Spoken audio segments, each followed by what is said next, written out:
Hey, this is John Baar, bringing you another couple horses from the Paducah project.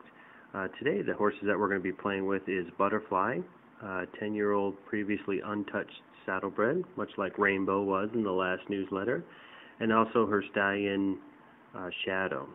So this is Butterfly, and this is going to be our third session with the saddle. We're going to put a third ride on this horse today. And my goal here is, as I have my little savvy string wrapped around the stirrup, is I'd like for this horse to move forward, but with relaxation. As you can see, he's pretty hesitant, pretty worried about the saddle and the stirrups. So I want to make sure that I get him confident with the stirrups moving and that he can move forward with rhythm and relaxation way before I ever get up there. So I'm just going to show you a little clip here of him moving forward. I like to get a little rhythm and relaxation with him. He's real innately he's a left brain extrovert, but with humans and now with humans tools and stuff, he's a little bit of a right brain introvert extrovert. So I definitely want to build his confidence as much as possible. As we move on here now, I'm going to go ahead and mount him. Anytime you mount a horse in the first so many rides, you want to take it nice and slow and make sure that you're practicing all the things that Pat set up for us in level 1. The belly button's forward, that you're asking for permission, and that you just take your time and swing on nice and soft and slow. And once you're on a horse, for the first couple rides, really you're left with how good your porcupine game is. So you'll see where I play a lot of friendly game here, rubbing him a lot, and then you have a porcupine game to get him to move to his feet. You're not going to do the traditional just squeeze him go and let's see what we got, but I'd rather just start getting his feet moving. Once I have his feet moving, then I can get some forward motion there. So you'll see me just kind of do a little bit of a direct rein. And, if I do a left direct rein, I'm looking for that left front foot to step out. Once I get that left front foot to step out, then I have, and I get that forward motion, then I'm all set to go. So I'm going to play a lot of friendly game. And what the friendly game does is just kind of reminds that horse up there that I'm still up there.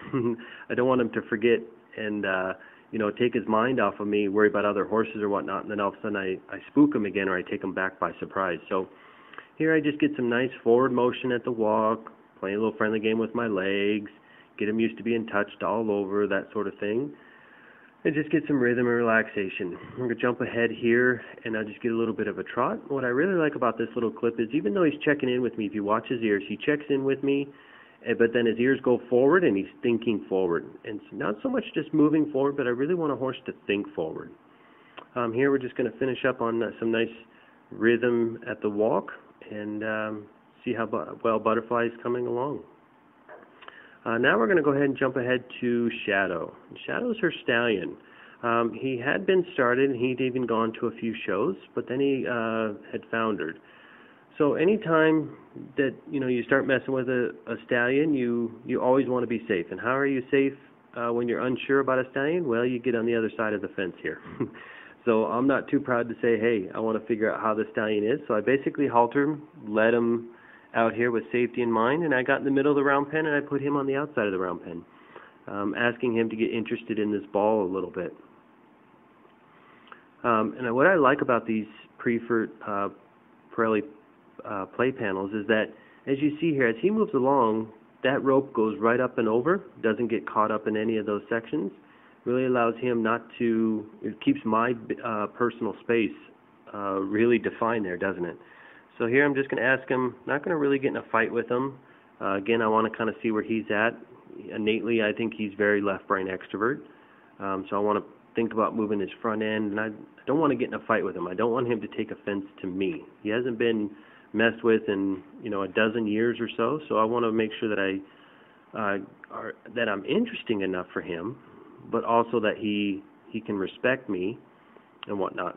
And I don't want to get in a fight. You're not going to get in a fight and respect anything that you do. So here I just want to rub on him a little bit and really get to know him a little bit better. If he's going to bite, strike, what is his tendency? So I'm just going to put on a little pressure, not get in a fight. If he wants to go one way, you can go the other way, those sorts of things.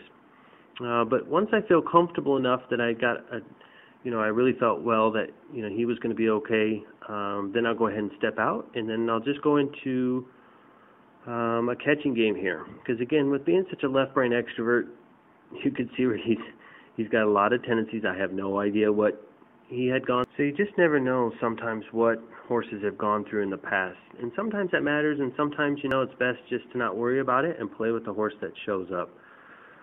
So now that I feel comfortable enough, I went ahead and moved outside the round pen, took the halter off, and I'm just going to play a bit of a catching game, much like you saw me play with the previous horse, Rainbow, with this ball. And the reason I've chosen to use the ball so much for a catching game is, again, I'm trying to get the horse not to take offense to me. So it's not necessarily just me that I'm not always asking him to turn and face me. I'm trying to get him interested in a ball. So again, if he should want to bite this, strike it, I'd much rather have him bite, strike, doing that kind of stuff to the ball and not me. So once I feel better that he's got the idea with turn and face, yielding hindquarters and then forequarters, in future sessions I'll go ahead and take away the ball and just use myself. But I'm real happy just to turn him loose here in the open arena.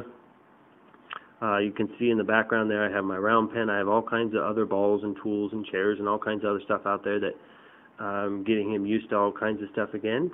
And more of these sessions are just more to see where he's at. But the whole time, I got in the back of my mind what Pat's always said, that, stallions are about as trustworthy as a pet rattlesnake. So because they have hormones to deal with, I'm always keeping that in mind and keeping my safety, first and foremost. So here what I'm asking him to do is, as he kind of gets more curious about this ball, I got to kick the game up a little bit. So he's got the yielding hindquarters, but now I have to take it up a notch. Keep him just on the edge of curious. See how he's following the ball there without me. And that's kind of what I'm wanting, to see if I can get him to be interested in this ball. So you'll see me go to the hindquarters, but then right away I want the front end to move as well. So that's going to be the Paducah project for this month. I hope you get a chance to watch next month, and we'll see you then.